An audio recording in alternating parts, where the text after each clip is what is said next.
Nasib Ibtu Yunus, polisi viral aniaya warga di Prabu Muli, Wakapolres buka suara.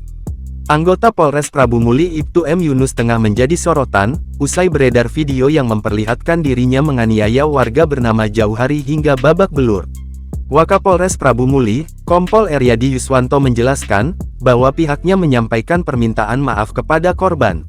Berdasarkan diagnosa dokter, korban diduga mengalami patah hidung. Ada di hidungnya luka, ada dugaan diagnosa dokter tadi katanya patah, kemudian rencana akan dioperasi. Eryadi menuturkan, pihaknya akan melakukan tindakan tegas sesuai prosedur terhadap Yunus. Kemudian terhadap anggota kita akan kita lakukan tindakan tegas sesuai dengan prosedur. Undang-undang berlaku terkait ada namanya tindakan disiplin maupun pelanggaran disiplin maupun tidak. Ia pun menambahkan bahwa kedua belah pihak ini telah sepakat untuk berdamai.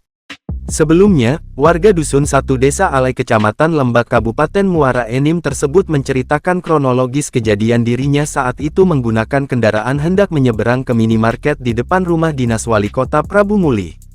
Saat itu saya mau menyeberang ke Indomaret, saya sudah sangat lambat sekali. Setelah nyeberang tiba-tiba dari arah Palembang bapak itu dengan motor menabrak saya, ungkap Jauhari kepada wartawan, Senin, tanggal 13 Januari tahun 2025. Dirinya mengaku saat itu warga langsung mengangkat dirinya yang kesakitan ke pinggir jalan berikut motor. Saat itu saya kesakitan karena terjatuh tapi tidak berdarah, lalu Pak polisi itu menghampiri dan langsung menendang muka saya, kejadiannya cepat, katanya.